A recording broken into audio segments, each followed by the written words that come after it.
des amis de toujours, des rencontres d'un instant, ont invoqué l'histoire que nous allons partager. C'est une invitation de voyage dans un passé riche, tumultueux, où des seigneurs et des petites gens ont inscrit leur histoire. Une invitation aux chercheurs de mémoire dans un pays devenu sage, à force de tourmentes traversées. Le temps a effacé leur voix, restent des chants d'oiseaux dans l'éternité de ces murailles droites. Toujours les pierres, où le vent efface ce que le temps écrit sans mots. Dans chaque recoin de ces vieux murs sont des fragments de notre histoire. Ce pourrait être n'importe où, mais ce fut là. Peut-on encore aujourd'hui invoquer un infime écho de ce que furent ces temps lointains? Plus de 1000 ans d'histoire, où le pays connaît le cauchemar de la guerre, avec son cortège de souffrances, de pillages et de morts, mais aussi de périodes de prospérité. Les coteaux de Rabastens sont peuplés depuis l'Antiquité, comme en témoignent les vestiges d'une villa gallo-romaine découverte à Las Peras. Et l'histoire suit son cours, laissant supposer une origine wisigothe, avec sa terminaison en ins. L'étymologie de Rabastens demeure pourtant inconnue. Nous sommes au 8e siècle. Charles Martel, grand-père de Charlemagne, veut agrandir le royaume franc qu'il s'est octroyé. Dans son désir d'empire, l'immense duché d'Aquitaine devient pour lui l'objet de toute convoitise. Le marteau de Charles allait s'abattre sur l'Aquitaine. Le duc Huno s'incline devant la force des armées et abdique. Son fils, Wyfre, reprend la lutte avec tant d'acharnement que Charles mourra sans assouvir son désir de possession. Depuis toujours, l'homme a su que pour vivre et communiquer, il fallait un cours d'eau à proximité. Aussi, perché sur les hauteurs d'un éperon rocheux et surplombant les méandres du Tarn, la nature a fait de Rabastens une place forte. D'après la légende, les origines de la cité remontent à la fondation d'un castrum par Pépin le Bref, en l'an de grâce 767.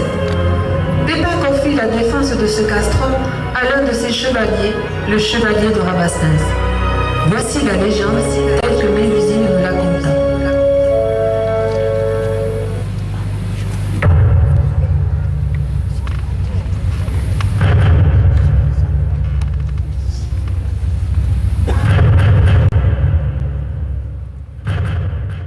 D'apercevoir une faible lueur, une fragile étincelle, quelque chose qui me fasse croire à la résurrection de notre duché d'Aquitaine.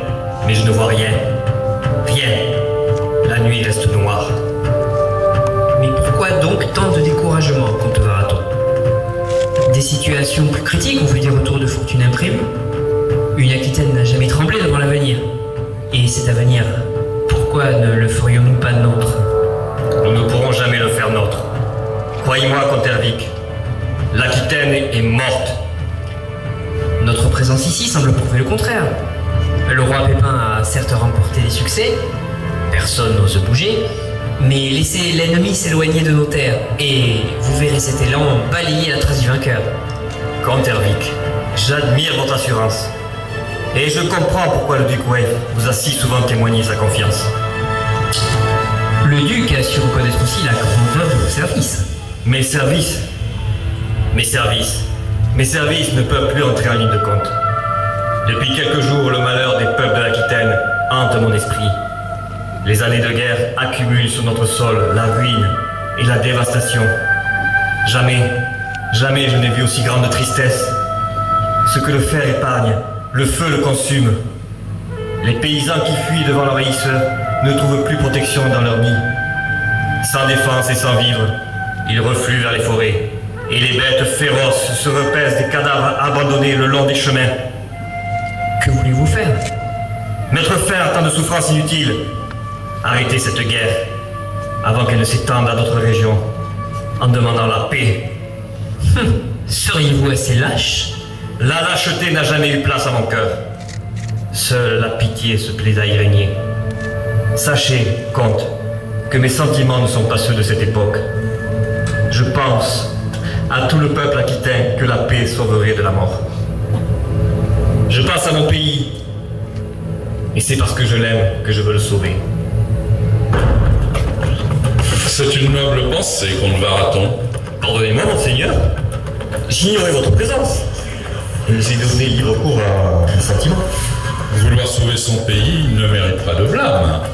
Monseigneur, votre esprit s'est peut-être mépris sur ma pensée. Ce n'est pas par le combat que je pense sauver l'Aquitaine, c'est par la paix. Vous avez l'audace de parler de paix? Le malheur qui désole le pays m'y contraint. La compassion ne doit jamais arrêter le bras d'un guerrier. Mais elle peut arrêter celui d'un homme. D'un homme lâche? Oui, mais point d'un homme qui porte dans son cœur l'indépendance de l'Aquitaine. C'est dire, monseigneur, que mon bras ne peut plus vous être d'aucune utilité. Non seulement il ne peut plus me servir, mais comme il peut me nuire, je le réduis à l'impuissance. Comte Varathon, vous êtes mon prisonnier. Non! Garde! Arrêtez cet homme! Non! Le premier qui approche était normand.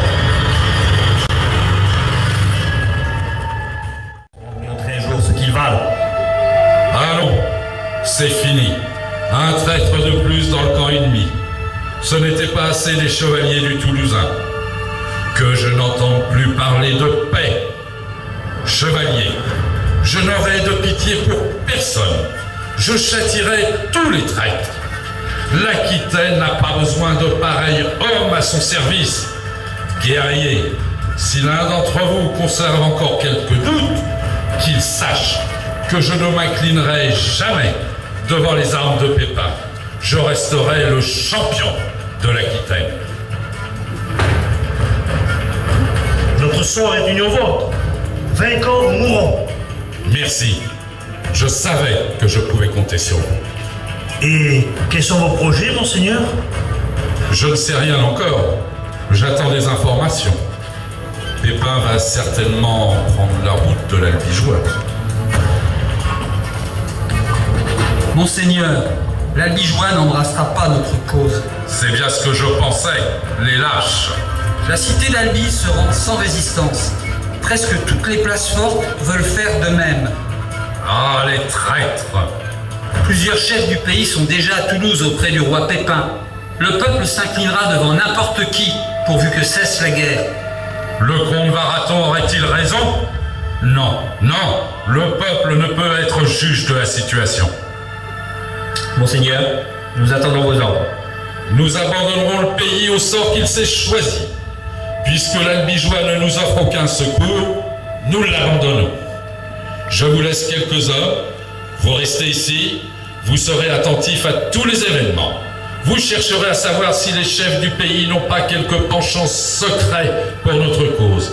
Et dès que vous aurez connaissance de quelque événement intéressant, vous viendrez m'en rendre compte. J'espère que vous vous acquitterez de votre mission, comte Hermic. Monseigneur, votre confiance m'est un honneur. Loin de toute oreille indiscrète, je vous charge d'une autre mission. Si le comte Varathon tombe en votre pouvoir, qu'il soit massacré sans pitié.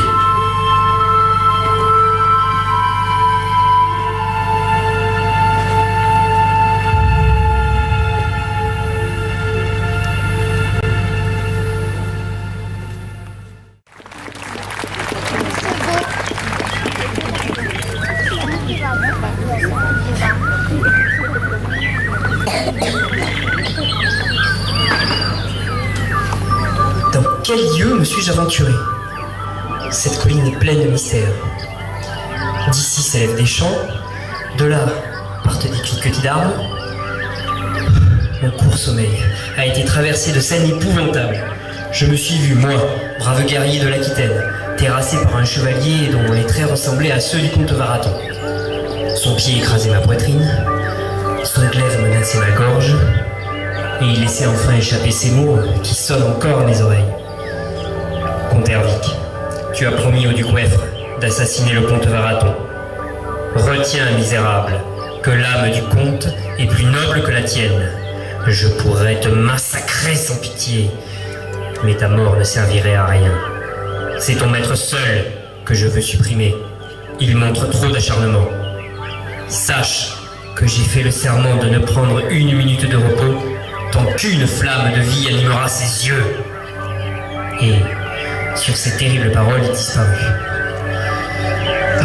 Je respirai enfin. Heureusement, ce n'était qu'un songe. Chevalier, c'était peut-être plus qu'un songe.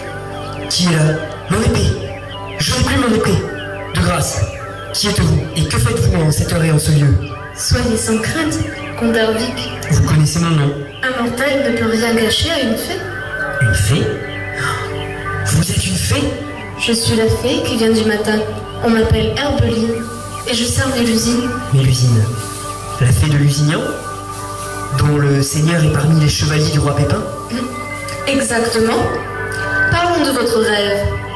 Ou plutôt, de ce que vous appelez ainsi, parce que comte Ervic, ce n'est pas un rêve. D'ailleurs, où donc est votre épée? C'est vrai, je ne l'ai plus. Et vous ne la reverrez plus. Le comte Varathon saura la garder et peut-être s'en servir. Le comte Varathon? Je l'ai vu dans mon rêve. Et mes yeux ont pu le contempler, vous terrassant et vous faisant grâce. Il ne me reste plus qu'à fuir. Varathon s'est emparé de mon épée. Je ne sais rien des projets du roi Pépin. J'ai failli à ma mission. Voulez-vous que je vous aide? Vous feriez cela?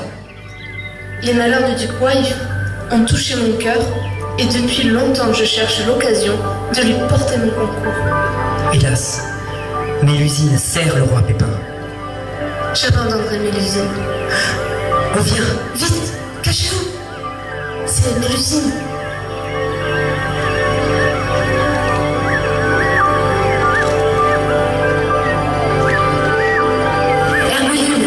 J'ai des nouvelles importantes à vous apprendre. Votre esprit se demande pourquoi j'ai désiré cette nuit vous rencontrer sur la colline des Bûchereurs, si loin des pétaux de Lusignan. La guerre a brisé nos traditions, et c'est pour éviter que la chaîne ne se trouve rompue que j'ai voulu venir sur cette colline de Bûcheval. Vous savez que dans 2 jours, l'armée du roi Pépin passera en Séville. Vous savez aussi que parmi les guerriers de ce prince se trouve le chevalier de Lusignan. Mais vous ignorez que dans la suite du roi, il y a un autre chevalier qui a place dans mon cœur. On l'appelle le chevalier de Rabastens. Son père, compagnon du vaillant Charles Martel, eut sa place de triomphe dans la lutte contre le Sarrasin. Mais c'est un exploit tout particulier qui lui vaut mon affection. Au cours de la retraite de l'armée ennemie, le chevalier de Lusignan fut surpris par 3 Sarrasins qui allaient le massacrer lorsque le chevalier de Rabastens, attiré par l'ennemi, d'un coup d'épée en étendit un à ses pieds. Les 2 autres, voyant le chevalier de Lusignan se redresser malgré ses blessures, prirent la fuite. Le chevalier de Rabastens se mit à la poursuite et le tue. Honneur aux chevaliers de Lusignan et de Rabastens.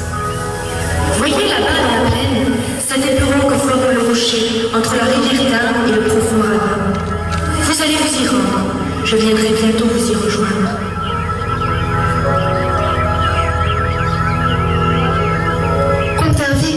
Comte Ervic, il faut rejoindre immédiatement le duc. Vous pourrez l'atteindre avant la nuit et vous lui direz que dans 2 jours, le roi Pépin doit passer en ces lieux. Ensuite, je vous retrouverai. Je vous attendrai avec impatience.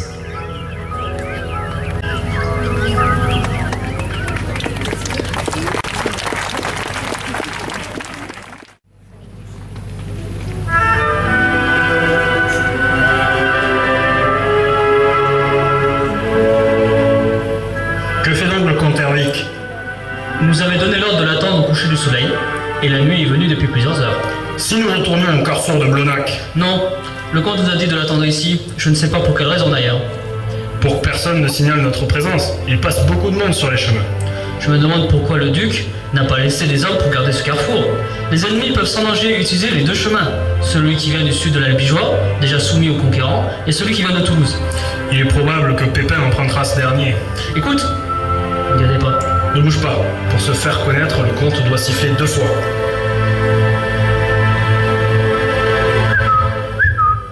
C'est lui.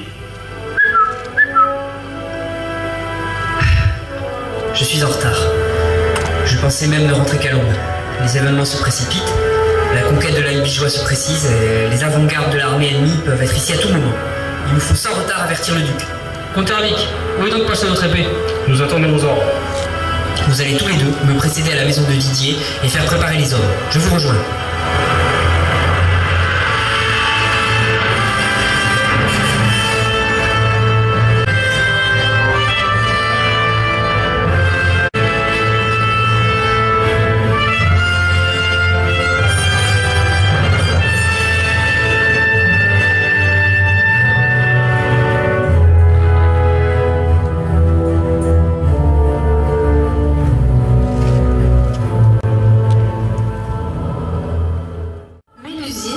surtout que nous venions dans un lieu si sauvage.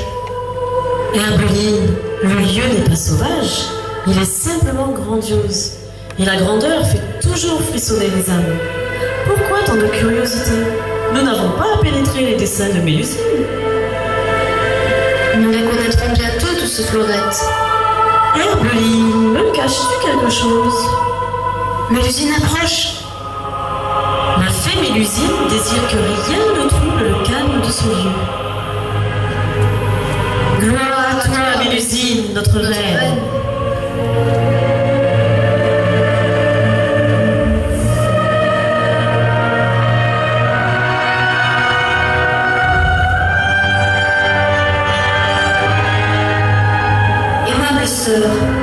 L'heure de notre bienfaisance va bientôt sonner. Celui qui a mérité notre reconnaissance se dirige vers nous. Il ne sait rien. Seule une tendre image trouble sa pensée. Mes sœurs, en cette nuit, un mortel va s'inscrire parmi nos protégés. Que votre pouvoir s'exerce pleinement et que nos dons soient sans retenue. Ô Lusignan, le nom de Rabastin s'unira au tien. Et un jour, vous ajouterez 2 joyaux à la couronne du royaume.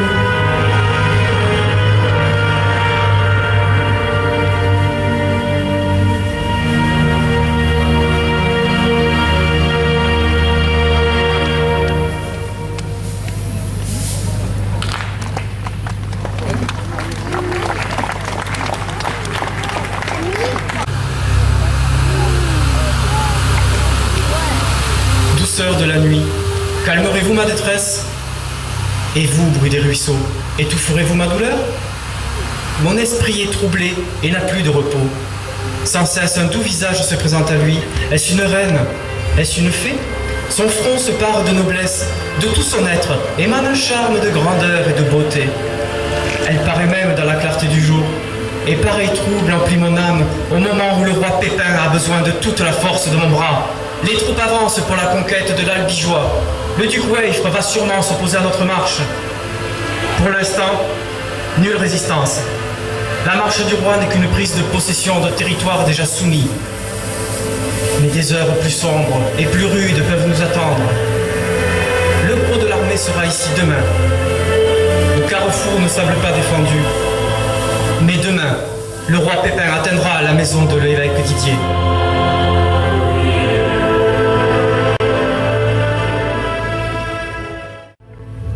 Aimable sœur, consignez sur le grand livre les paroles de votre reine. Digne descendant des fiers guerriers, front auréolé de bravoure et de gloire, âme tissée de grandeur, ô chevalier de Rabastens, en cette heure choisie et attendue depuis des siècles, la fille du roi Élinas, la grande Mélusine, orne ton existence des pères de sa volonté et étend sur ton nom l'immortelle protection des fées. Que ce lieu qui garde en ce moment le repos de ton corps soit aussi dans le temps le gardien de ton nom. Sous la main des mortels et sous le regard des fées, les remparts grandiront au pied des profonds ravins, les tours s'élanceront vers l'azur inviolé, les clochers égrèneront leur voix d'espérance, et de toutes parts, les hommes apporteront leur force et leur foi. Tu régneras sur tout cela, noble chevalier, en te souvenant que la bonté doit toujours rester le ferment de ta vie. Nature, tu célèbres avec nous l'annonce de la grandeur de Rabastens.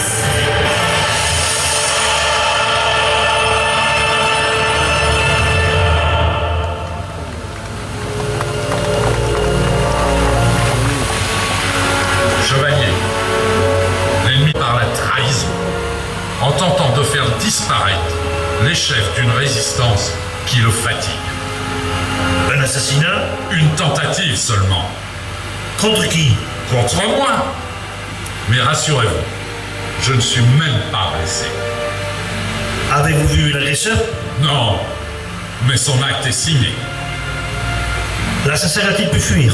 Oh, bien facilement. Je rentrais du château lorsque j'entendis des bruits de pas. Je dégainai et me précipitai. Trop tard. Je pus juste apercevoir une ombre s'enfoncer dans les bois. En tombant, ce criminel laissa échapper son épée et dans sa précipitation l'abandonna sur le terrain. Cette attaque montre que l'ennemi se rapproche. C'est exact. Avez-vous des nouvelles du comte Hervic?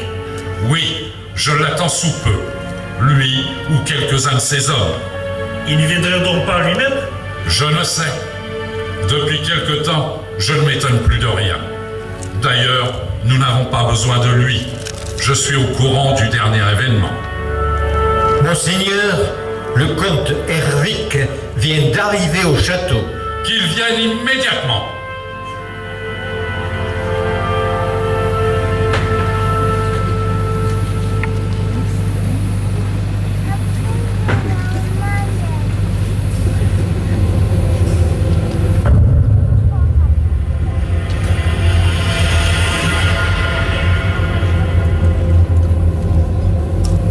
Monseigneur, vous avez exprimé le désir de me recevoir sans retard.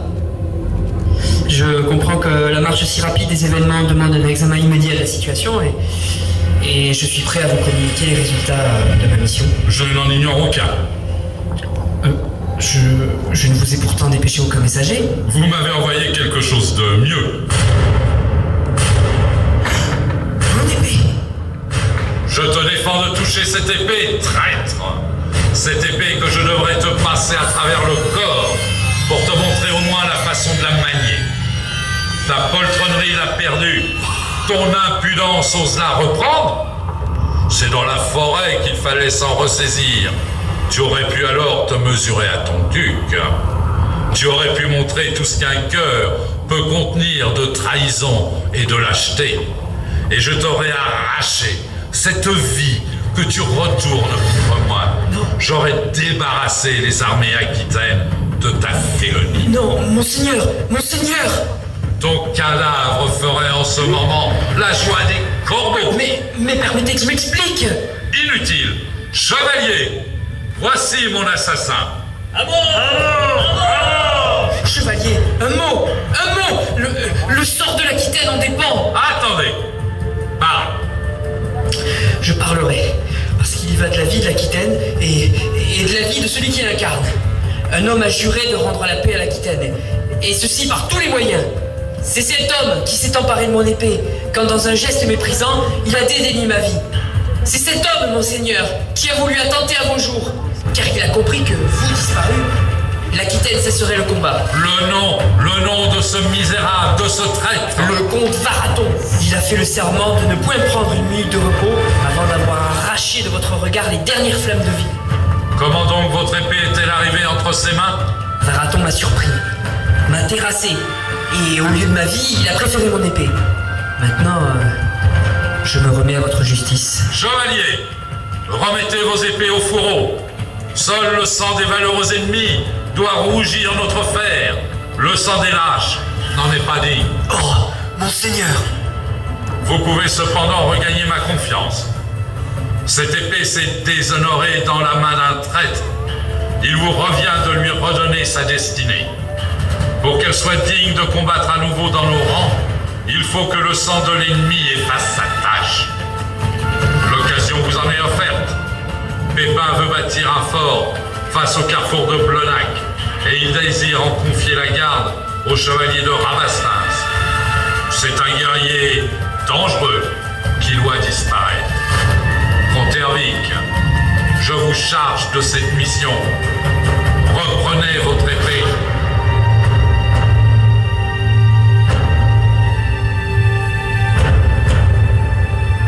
Monseigneur, j'irai jusqu'au bout. Si je réussis, ce fer purifié viendra se mettre au service du chef de l'Aquitaine. Si au contraire, le sort se retourne contre moi, que cette terre boive jusqu'à la dernière goutte de mon sang.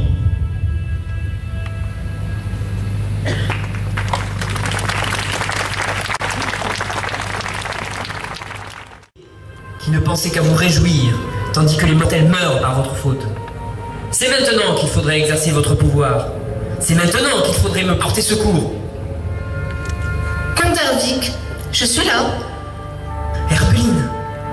Oui, Herbeline, qui vient d'être froissée par votre manque de confiance. Vous devriez savoir que les faits ne mentent pas, et lorsqu'elles apportent protection aux humains, ce ne sont pas vaines paroles. Acceptez mes excuses, Herbeline. Croyez-vous toujours en la puissance des fées? Oui, j'y crois. Les malheurs du duc Wyvre sont trop grands. Je crains que le succès ne couronne pleinement votre tentative. Ne perdons pas une minute. Un succès vous sauvera. Un échec, ce serait la mort. Il me faut supprimer un homme que je ne connais pas et que je n'ai jamais vu. Aucun mortel ne peut se dérober au regard des fées. Êtes-vous prêt? Je vous suis.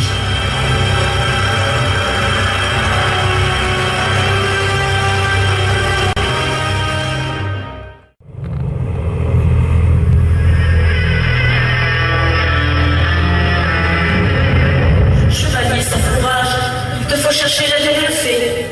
Et tu comptes avec cet appui parvenir à la victoire?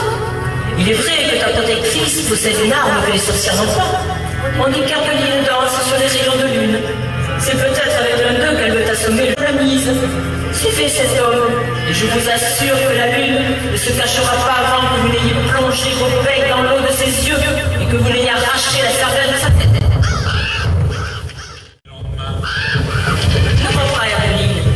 Une fée qui trahit la cause de sa reine est à jamais maudite. Que t'importe? Serais-tu jalouse? C'est parce qu'elle m'a annoncé un avenir heureux que tu laisses ainsi éclater ta colère? Non, parce qu'elle t'a annoncé un avenir de mensonge. C'est donc la fatalité qui t'a poussé vers moi. Car il faut que je te jette à la face la honte de ta trahison. Ce mot est de trop. Retire-le, ou je te fais rendre gorge. Ne sais-tu pas, fils de poussière, que la carcasse des sorcières est revêche au fer des mortels? Ignores-tu que mon premier cri, les noirs crapauds sortiraient de l'humidité de cette antre pour te lancer à la figure leur souffle empoisonné? Veux-tu que j'appelle les serpents de l'ombre, afin qu'ils t'insufflent leur venin de mort? Assez, sorcière du diable!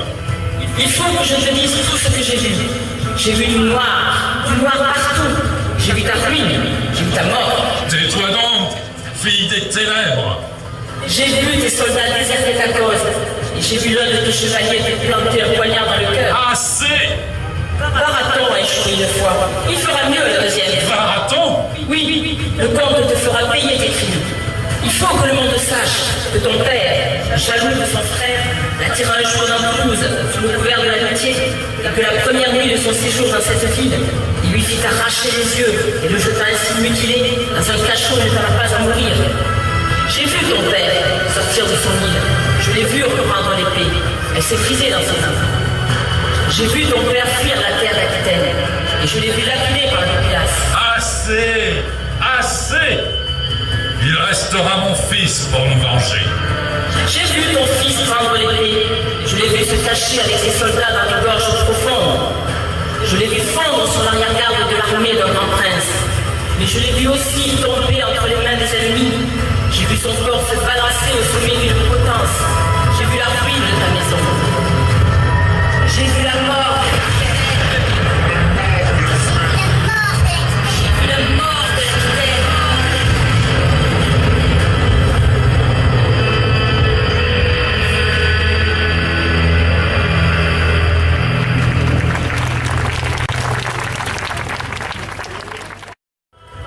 Vous ne me croyez donc pas?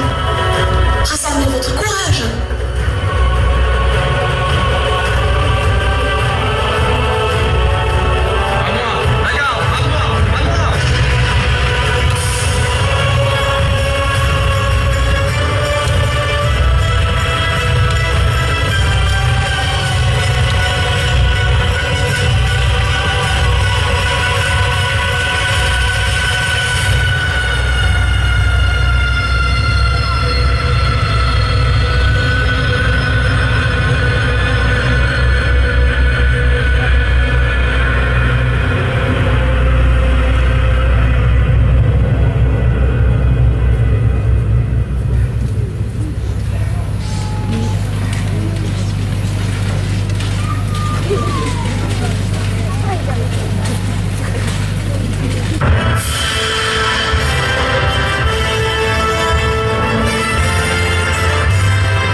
sourit au guerrier courageux.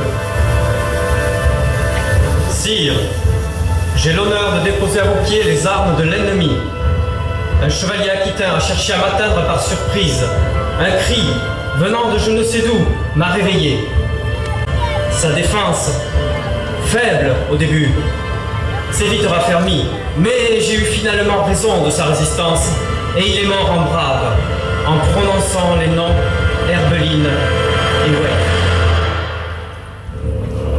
Vous, guerriers francs, fidèles compagnons liés par une cause commune, l'unité glorieuse du royaume, soyez aujourd'hui témoins de ma volonté. J'ai décidé que près du carrefour de Blonac célébrait une place importante, puisqu'elle servira à la surveillance des 2 grands chemins qui traversent la contrée. Chevalier de Rabastène, le nom de votre maison reste attaché à toutes les entreprises du vaillant Charles, mon père. En conséquence, il est juste que je pense à vous aujourd'hui. Honneur au chevalier de Rabastène.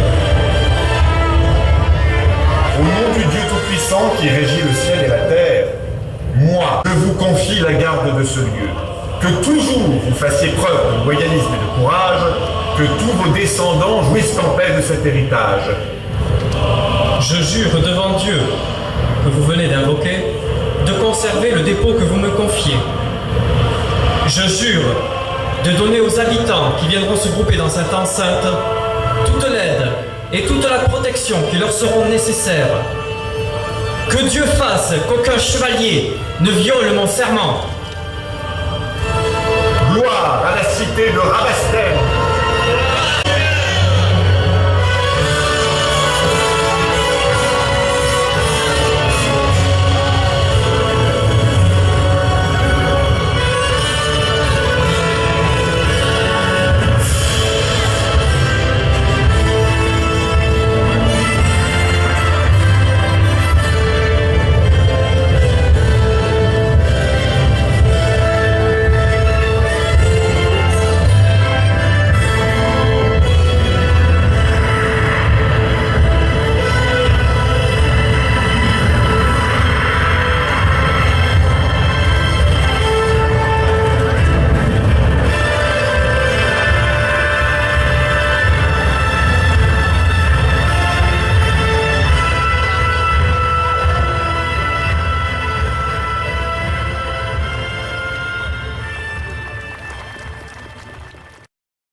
Ici, Celtes, Romains, Visigoths, Sarrasins.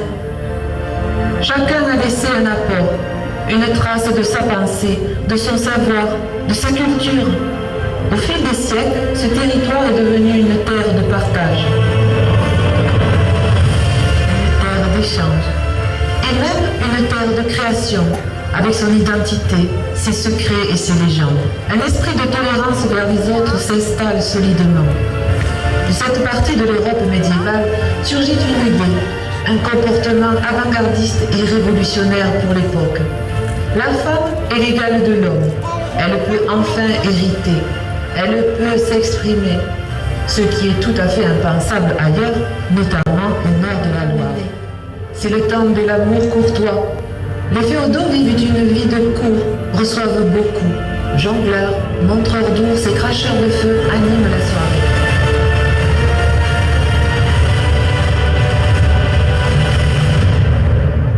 Grâce à cet esprit d'ouverture, chacun a sa chance. L'égalité est omniprésente. Tout le monde peut réussir, que l'on soit noble ou petite gens. La générosité, un sentiment noble de l'existence, de l'égalité de cœur, sinon de naissance entre les hommes. Des codes qui donnent un sens à une vie. Rien ne laissait présager que cette civilisation allait être détruite. Pourquoi? Pourquoi s'attaquer à l'intelligence, à la tolérance, à l'art, à la création? Que se passe-t-il? Pourquoi s'acharner? Pourquoi vouloir anéantir une telle société fondée sur l'amour de l'autre? Quel secret recèle une telle civilisation?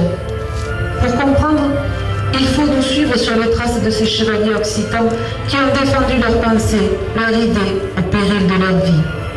Nous sommes au début du XIIIe siècle. La cité dépend des seigneurs de Rabastens, proche des comtes de Toulouse. Raymond de Rabastens est évêque de Toulouse. Pierre de Raymond fait partie du conseil de Raymond VI. En 1211, 48 co-seigneurs de Rabastens se placent sous la protection des comtes de Toulouse. Ils leur cèdent une partie de leurs droits. Belfort de Rabastens participe à la défense de Toulouse. Dans cet environnement occitan, la foi cathare paraît depuis longtemps bien établie. Le ciel devint gris sur la cité. C'était il y a plusieurs centaines d'années.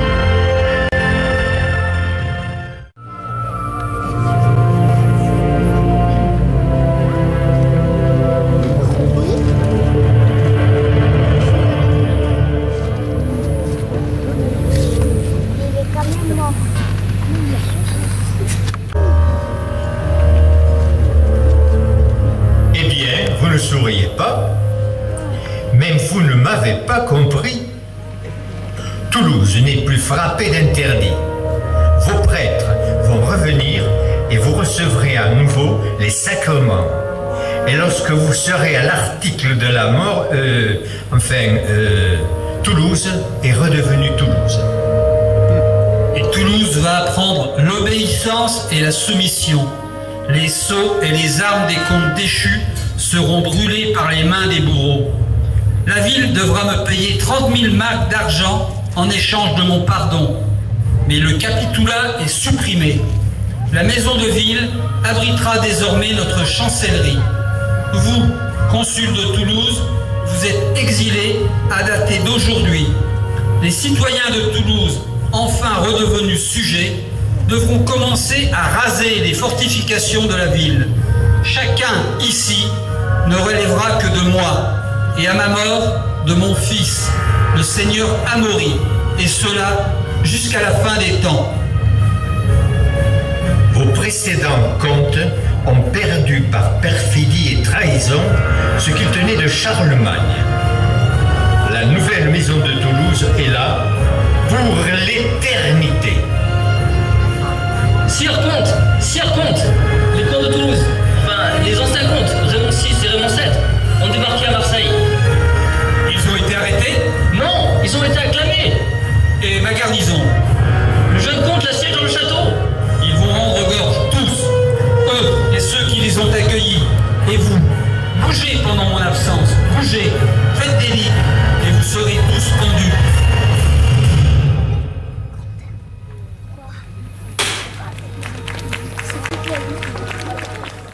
Oui, Belfort de Rabastens, la colère de Simon est grande, en voyant comment Dieu permet le retour des comtes de Toulouse.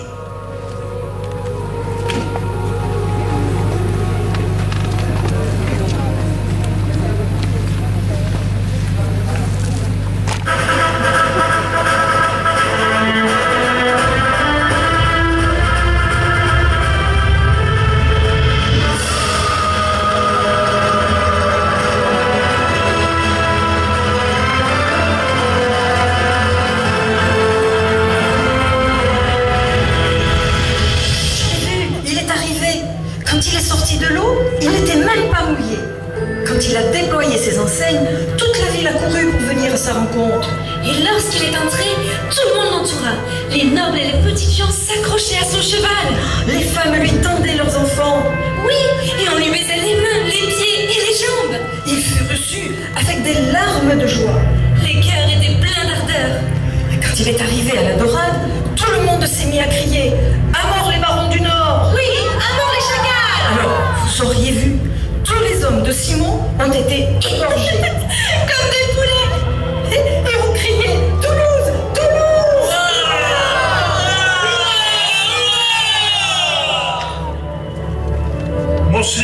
Monseigneur, que ce jour soit béni. Oh Raymond, puisque vous êtes là. Mes amis, voici venir le jour où nous repousserons l'ennemi hors de Toulouse. Désormais, toutes vos libertés vous sont rendues et le capitulat est rétabli. Vive Toulouse! Vive notre comte Raymond! Innocent III juge selon son même plaisir, mais il me plairait qu'il pourchasse seulement l'erreur avec de bonnes paroles, sans colère ni violence, car tout autre moyen ne ramènera pas les rangs dévoyés à la foi. Et pour ma part, je ne chasserai pas les cathares de mon comté. que chacun devienne un ouvrier, chevalier, tisserand et bourgeois, garçons, femmes et filles, armons-nous de pelles, de piques et de pioches, que les demoiselles chantent du dia joyeux. Moi, Belfort de Rabastens, j'ai vu Simon de Montfort se frayer un chemin. Il se jeta dans la mêlée. Les lames d'acier tranchantes se choquaient et frappaient sur les hauts.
Jonchèrent le sol par morceaux.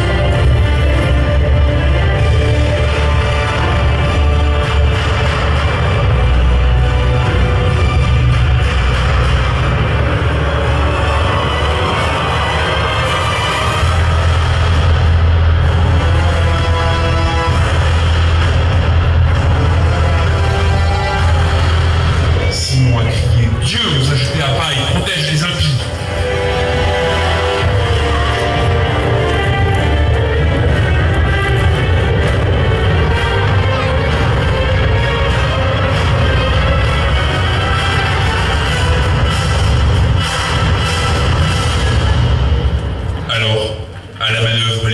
Les enfants et les jeunes filles prirent une lourde pierre et elles... Nous avons visé Simon en criant « Dieu Tout-Puissant, faites que périsse Simon, le tueur d'hommes !» La pierre partit, elle alla tout droit où il fallait. Elle frappa si violemment Simon sur son homme d'acier qu'elle lui fit éclater la cervelle. Et le comte tomba à terre, mort. Montfort est mort. Montfort est mort!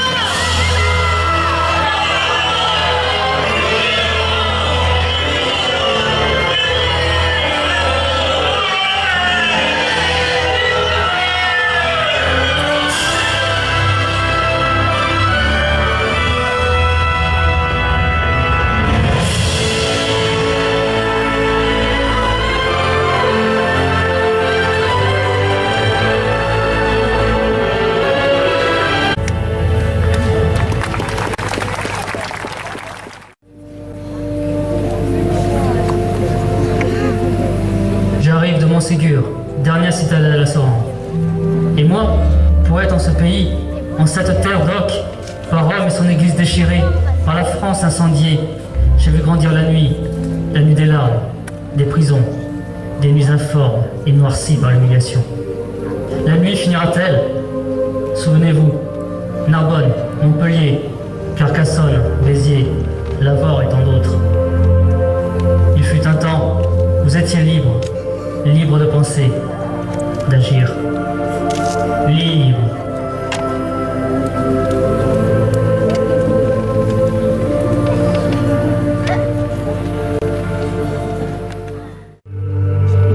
Veux-tu recevoir le baptême spirituel par lequel est donné l'Esprit Saint dans l'Église de Dieu?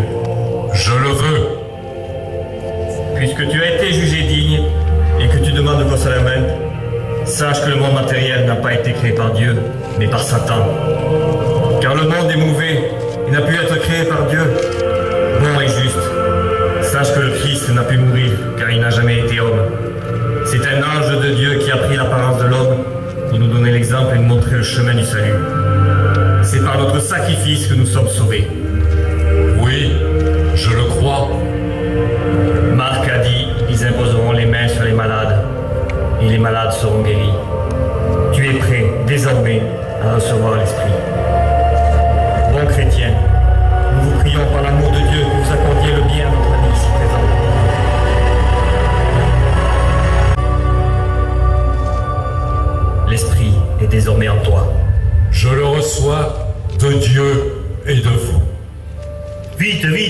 Un représentant de l'Église arrive.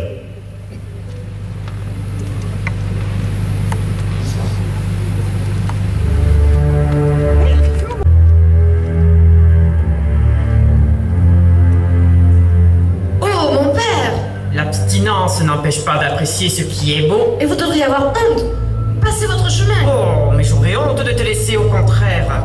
Jolie comme tu es. Mais laissez-moi! Allons, allons, laisse-toi faire. Laissez-moi, vous êtes le diable!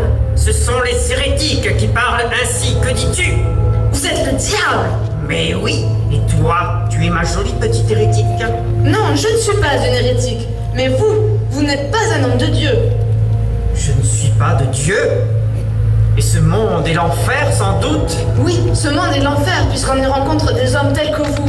Laissez-moi! Laissez-moi! Hérétique! Sale petite hérétique! Vous osez vous dire le représentant du Christ? Mais vous êtes des monstres! C'est une hérétique!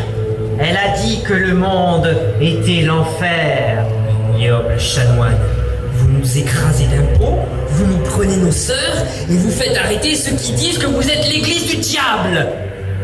Ne parle pas si fort. Tu risques toi aussi de te faire arrêter. Ça ne se passera pas comme ça.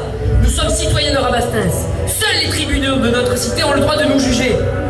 Où vas-tu? Chez Raymond, c'est le chef de notre cité. Il faut qu'on nous rende justice. Ils ne vont pas me brûler, ils ne vont pas me mettre au bûcher. Mais non, calme-toi.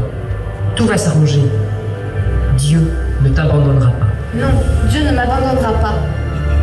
Seigneur, vous n'avez pas le droit. J'ai tous les droits quand il s'agit de protéger mes sujets. Vous n'avez pas le droit. Cette fille est une hérétique et elle sera brûlée. Elle n'est pas hérétique. Elle est hérétique et je vous l'ai prouvé. D'une bien curieuse manière, avouez-le. Pour moi, elle est chrétienne et ne sera pas ennuyée. Mon père, vous pouvez disposer. Vous protégez les hérétiques. Prenez garde ou vous serez châtiés. Tuez Charonne. Laissez-le. Laissez-le, mes amis. Il faut haïr la violence. Écoutez, ma foi, nous, on est catholiques. Et vous savez que l'on vous respecte ici. Pas parce que vous êtes cathare, mais parce que vous êtes un homme bon, un homme juste. Mais là, on ne peut pas vous suivre. Laissez-les faire, et ainsi, je serai un martyr. Laissez-le partir, mes amis. Vous pouvez comparer nos deux églises. La nôtre qui est l'église pure et simple des origines. L'église de l'esprit et de la charité. Et la vôtre qui opprime et qui tue. Tous ces hommes sont chrétiens. Et s'ils viennent vers nous, lorsqu'ils souffrent, c'est parce qu'ils savent ne point trouver d'aide auprès des prêtres de votre religion.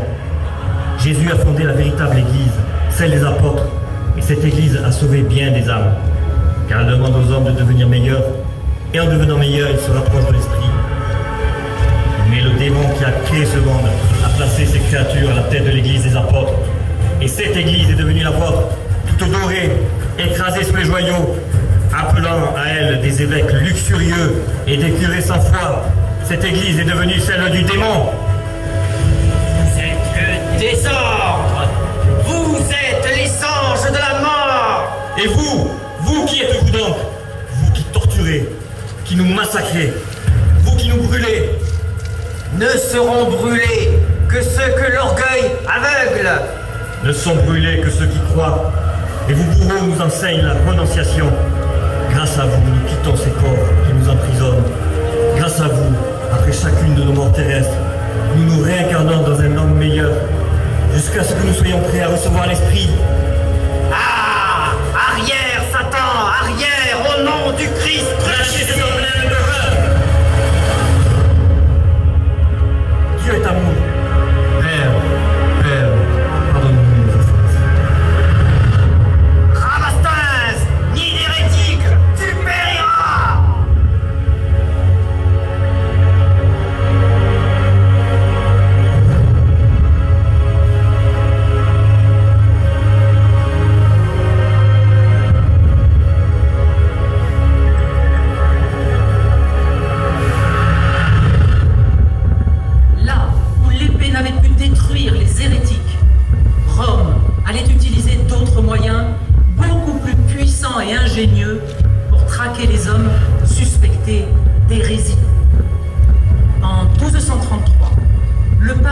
1933 crée le tribunal sans appel de l'Inquisition, confié aux dominicains. Dans ces tribunaux, toutes les populations occitanes sont systématiquement interrogées. La torture est admise. Et la terreur de la délation détruit tous les réseaux de solidarité de cette société qui protégeait les hérétiques.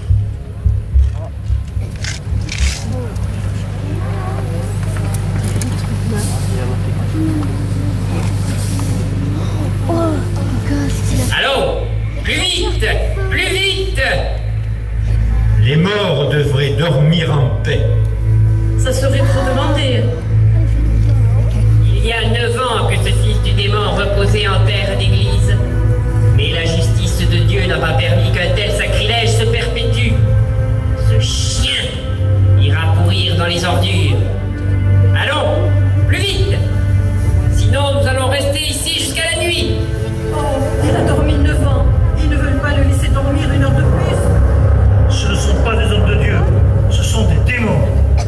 Quels sont ces murmures sacrilèges? J'ai dit que cet homme était cathare et que sa sépulture en ces lieux profane la terre d'église. Oui, cet homme était cathare parce qu'il portait une Bible. Aucun laïc ne doit posséder l'Ancien et le Nouveau Testament. Oui, cet homme était un hérétique parce qu'il a reçu il y a 10 ans des parfaits chez lui. Et quiconque cache des hérétiques est hérétique. Et il périra sur le bûcher. Et tous ses biens seront brûlés. À moins qu'il ne dénonce ces créatures du diable comme l'exige notre sainte règle. Vous devez dénoncer tous ceux que vous soupçonnez d'hérésie. Rendons grâce à Dieu qui a permis à un bon chrétien de dénoncer ce coupable.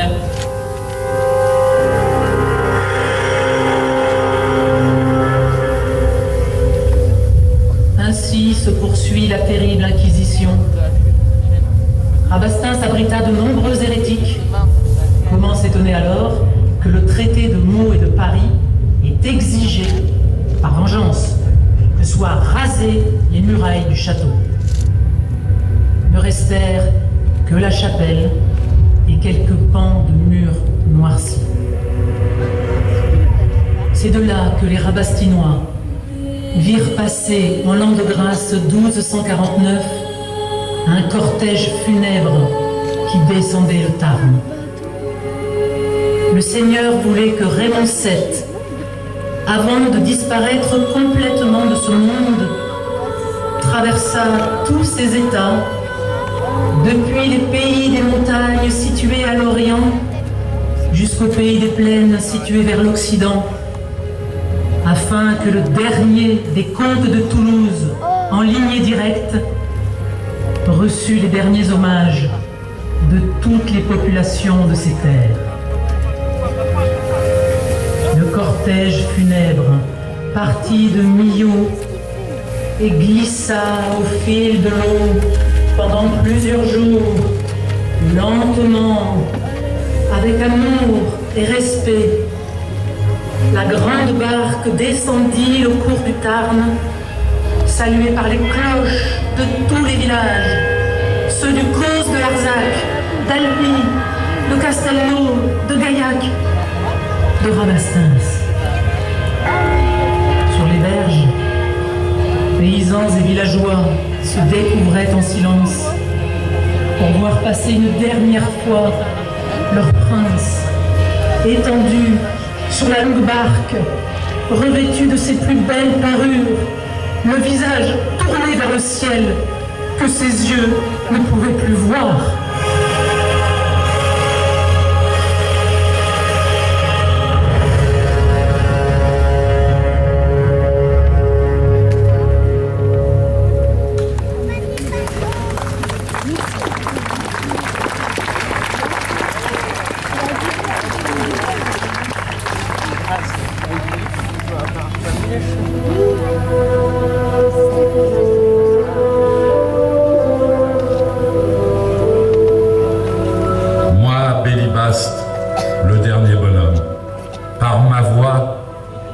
tous les croyants, les fidèles, qui cherchèrent la vérité jusqu'au plus profond des gorges de Galamus.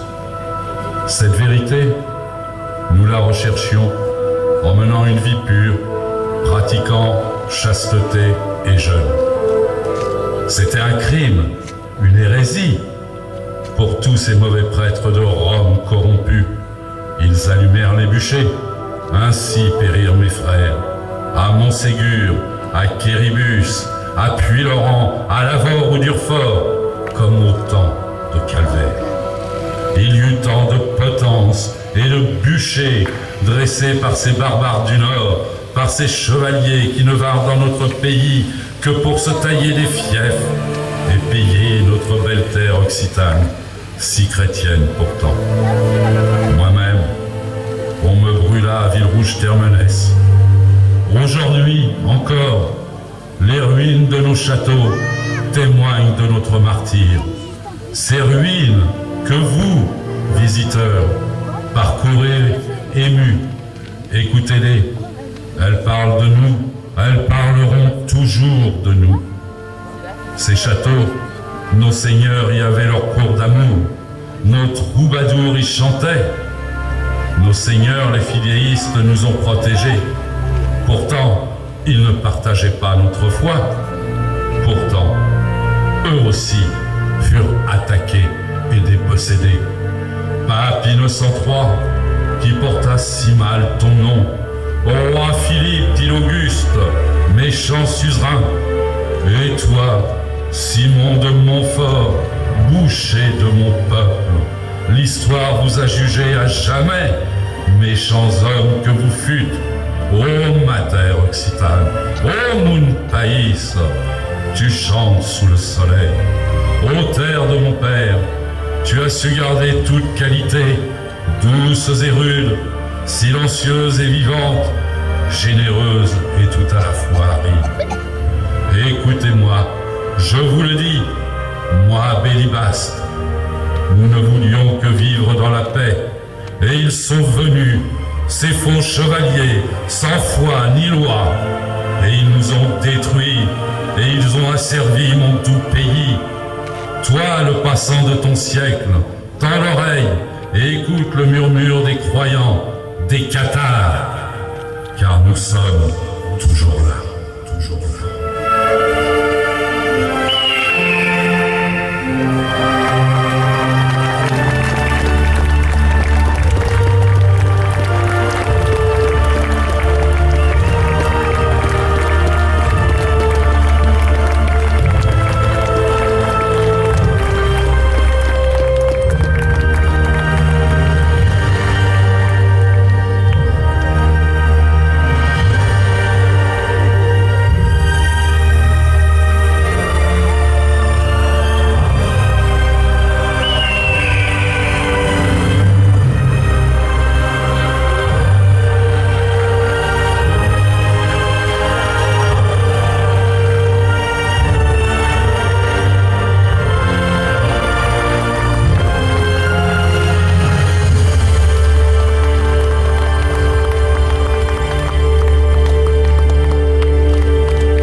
C'est en foulant ces terres, en scrutant ces paysages, en parcourant son histoire que l'on comprend l'identité de ce territoire. Secret et majestueux, fragile et puissant, le Rabastinois cultive les nuances.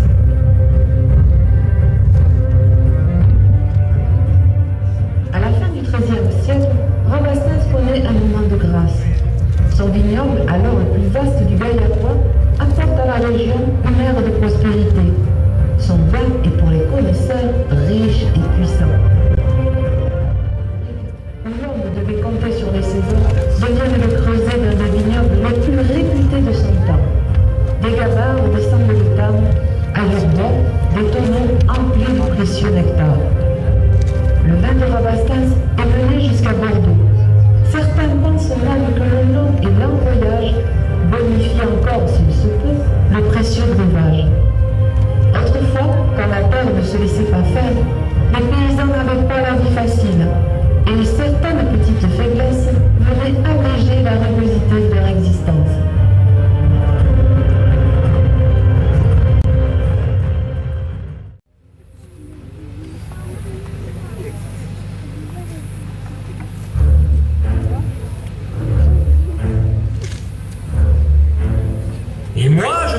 que Rabastens a été créé pour la bonne Minas. Et moi, je te dis que Dieu a créé la terre pour faire un écrin à Rabastens et vignobles. Beaucoup coule à nos rosiers ce breuvage rubicidou à mon palais. Un prêtre Bacchus pourrait seul être digne de chanter sa louange à un temple des sables. À défaut, je cherche l'accent pour devenir son barde et en partager le signe. Ouh, mais foutre Dieu que nous voilà poètes. Quel festin! J'ai la panse bien pleine. Plus de place pour le croustal, ni même une écrevisse. À part, peut-être une bonne giclée de ce joli vin clair qui finira de mouiller le tout. Oh, bonne mère, mais qu'est-ce donc? Mais qui donc êtes-vous? Mais qu'est-ce que c'est? Mais qui sont-ce? Mais les vois-tu donc, tous ces personnages-là, assis? Et les anciens? Tu les vois? Qui nous mirent comme si nous étions dans la foire? Oh voilà, mon bon Adela, tu es bien plus aviné que je ne le pensais. Il divague à présent. Non, je ne vois rien que l'herbe qui verdoie et la terre qui pourvoit. Et que voilà de bien belles pougresses. Oula, si ta femme te voyait, viens par ici.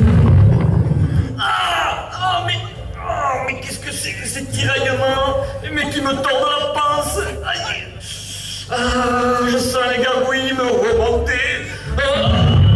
Il ne faudrait pas que cette ripaille me mette le feu aux tripes.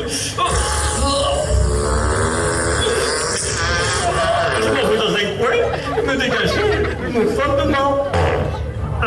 Si ta douce passe à ses yeux, je ne donne pas cher ta carcasse. Au lieu de ricaner, mais viens donc m'aider. Mais que j'ai mal. Mais j'ai mal. Mais je ne veux point mourir ici. J'arrive.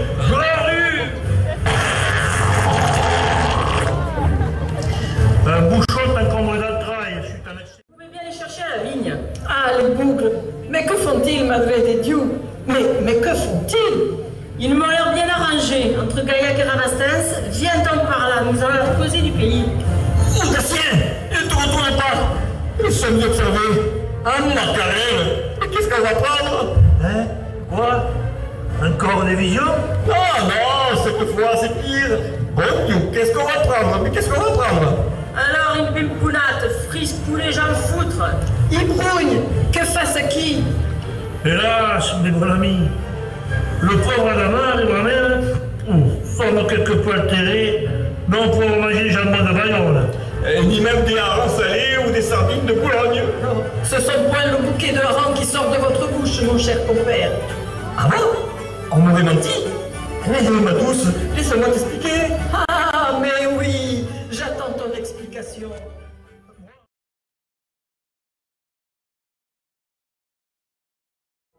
Cette époque apparaît comme un gigantesque tumulte. Siècle de querelles, de désordre, d'échecs, un siècle de guerre couleur grisaille. Le gris des armures qui s'entrechoquent, le gris de la misère qui rôde partout, le gris des intrigues et des ténébreuses machinations. Une fois encore, la population de notre province est la vraie victime. Dans le Languedoc, une nouvelle querelle. Jean, duc de Berry, oncle du jeune roi Charles VI, est nommé par celui-ci gouverneur du Languedoc. Or, Charles V, avant sa mort, avait confié le Languedoc au comte de Foix Gaston le III, dit Gaston Phébus.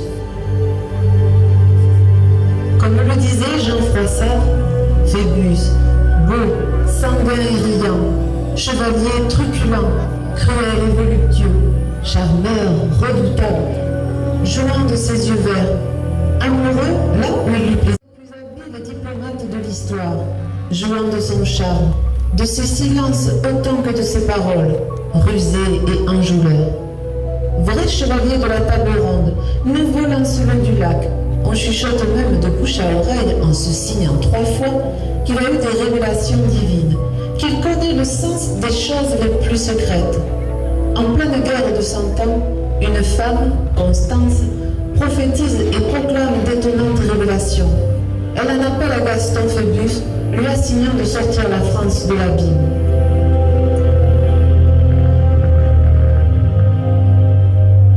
Le 14 juillet de l'an 1181, c'est l'été. Le temps sacré des récoltes. Dans les champs, des fruits mûrs. Imaginez seulement la chaleur de ce dimanche, à l'ombre de lourdes pierres de l'église Notre-Dame du Bourg.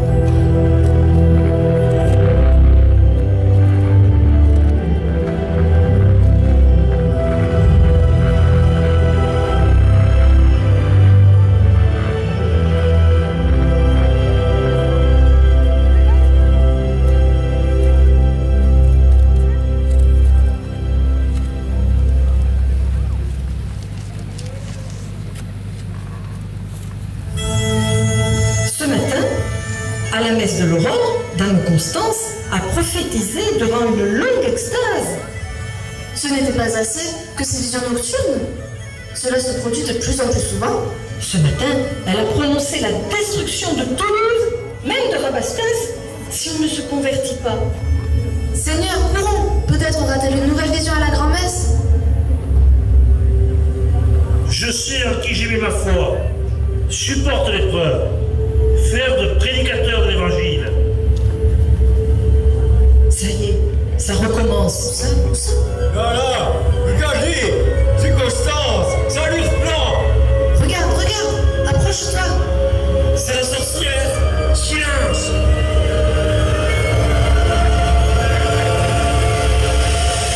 Des signes, oui, des signes. Le soleil, la lune, les étoiles. Oui, je serai ta flèche pour transpercer le cœur des trompeurs. Seigneur, je ne suis qu'une pécheresse indigne. Qui croira à mes paroles? Sois sans crainte. Avant que le monde fût créé, je t'avais choisi pour révéler ces choses. Seigneur, ils ne me croiront pas. Ils disent que j'ai le diable au corps. Ils disaient aussi que j'avais le diable au corps. Tu endureras ce que j'ai enduré. Montrez-leur au moins un signe afin qu'ils me croient. N'est-ce pas déjà un assez grand miracle qu'une pécheresse interprète les Écritures sans qu'elle ne les ait jamais apprises? Pourquoi ne pas révéler ces choses à quelqu'un de plus savant que moi? Et pourquoi Saint Jean ne répète-t-il pas lui-même ces révélations? Je te le dis, il est temps que le Fils de l'homme montre son pouvoir. Et sur toi, il sera montré. Car femme tu es, et par femme fut préservée la foi. Et par femme sera révélée, et cette femme c'est toi. Ouvre le livre de Jean, où l'agneau montre les 7 eaux. Seigneur, je vois bien le livre, mais n'en comprends ni les lettres, ni le sens. Ne t'inquiète pas. C'est ici qu'est écrit ce que moi et le prophète ont déclaré. Le 5e sceau par une femme sera rompu. Le 6e signifie tu seras cette femme. Et le 7e, il est maintenant ouvert. Je n'ai donc pas le choix. Sur toi, le pouvoir du Fils de l'homme sera montré. De la guerre des rois jusqu'au jour où des mauvaises herbes qui sont plantées dans les champs en seront arrachées. Sache qu'il y aura une grande mortalité, mais ne crains rien. Alors se dressera la grue à tête vermeille, le comte de foi qui redressera l'homme juste. Le pape de Rome le replacera sur son siège. De la même façon que vient Vespasien pour détruire Pilate. Alors il dominera le royaume et il y aura une grande union entre le roi de France et le comte de Foix.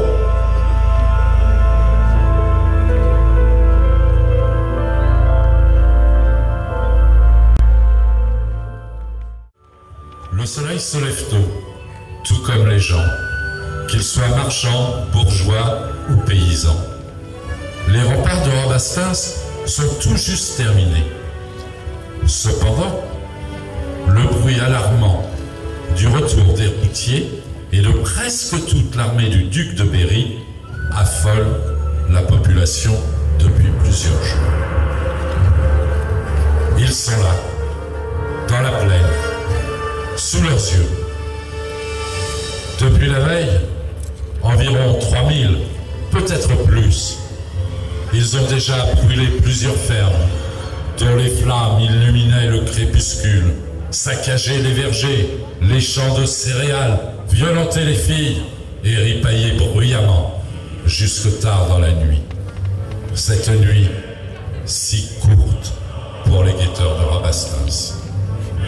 Déjà, de nombreux villageois sont sur les remparts à scruter la vallée, anxieux. Et soudain, surgissant de la forêt de Giroussens, là-bas, à l'horizon, dans un fracas de cavalerie, d'armures et de cris de guerre, les hommes de Gaston Phébus dévalent sur le bivouac des pillards. Ils ont attendu l'aube, cachés dans les bois, à surveiller leur ennemi.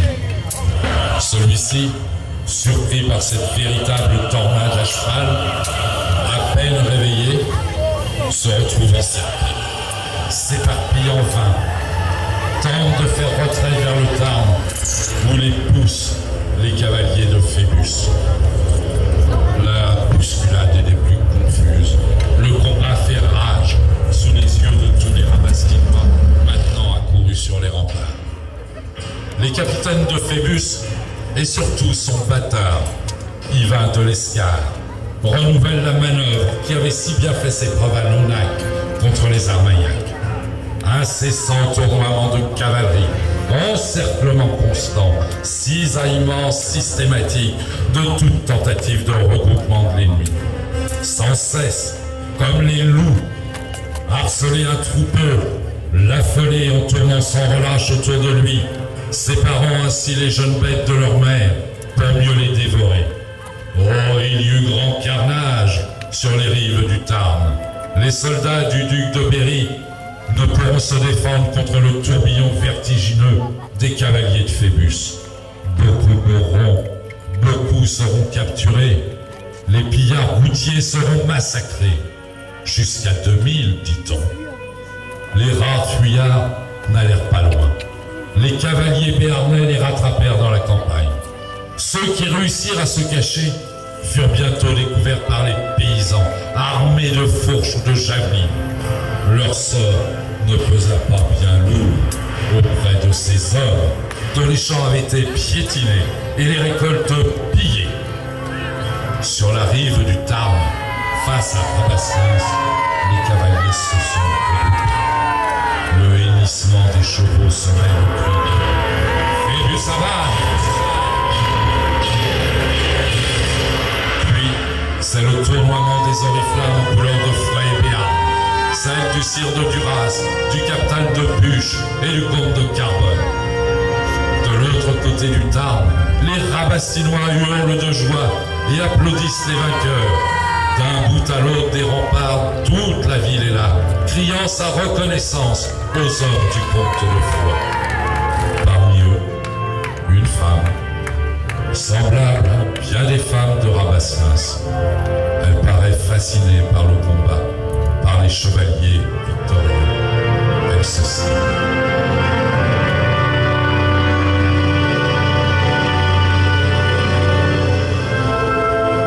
Je n'ai jamais oublié ce dimanche 21 juillet 1381, ni cette bataille face au rempart de Rabastens. Je revois encore la poussière qui a caché le départ des victorieux vers la forêt de Giroussens. Je n'oublierai pas non plus tous ces brigands, ces malandrins, ces coups-jarrets qui ont tant pillé le pays avec cruauté. Je les avais perçus dans ma toute première vision, quand la voix me disait « Il y aura une grande mortalité, mais reste sûr et ne crains rien. »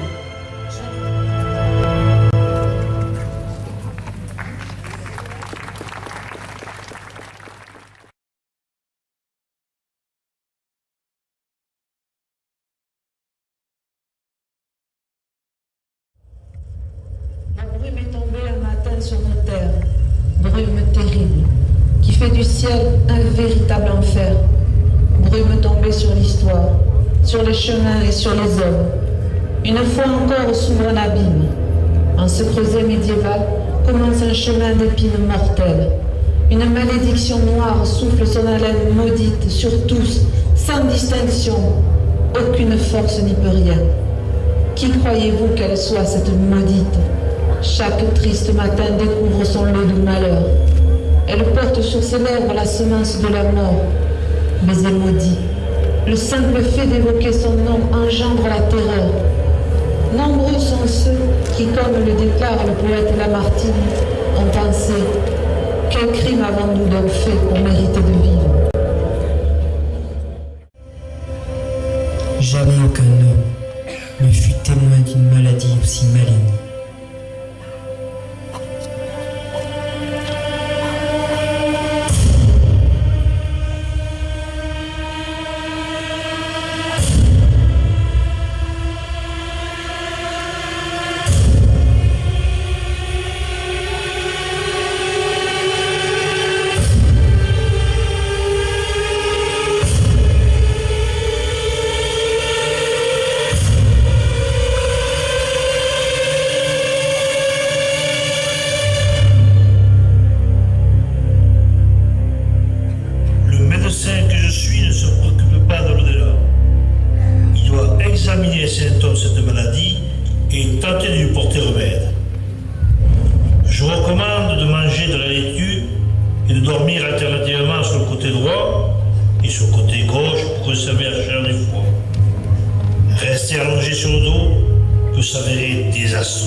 Récitant des litanies. Hommes et femmes réunis, pieds nus pour certains, pour d'autres portant la herbe couvert de cendres et marquant leurs pas de lamentation et de larmes. Certains d'entre eux se flagellaient jusqu'au sang.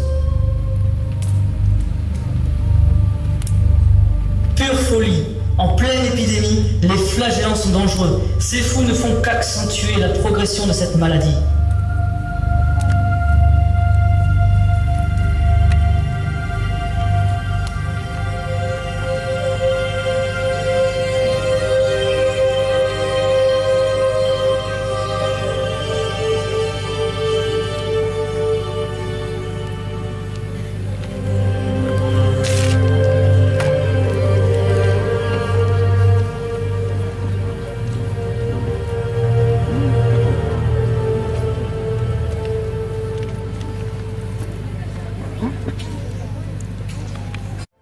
Suite à cette période d'horreur, succédera un âge où l'art, la littérature et la science connaîtront une explosion de créativité.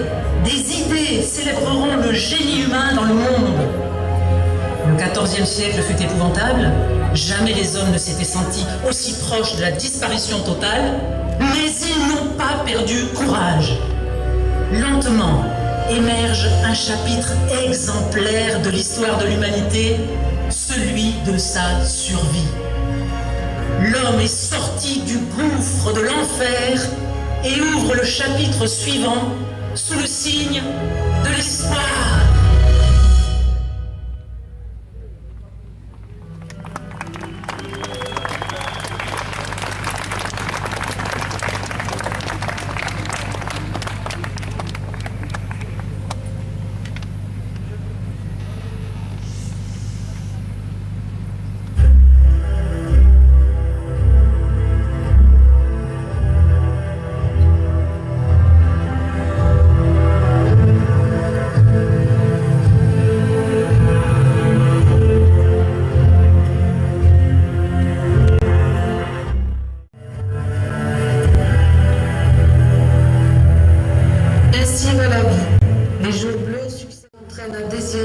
À vivre réellement son rêve au lieu de rêver sa vie.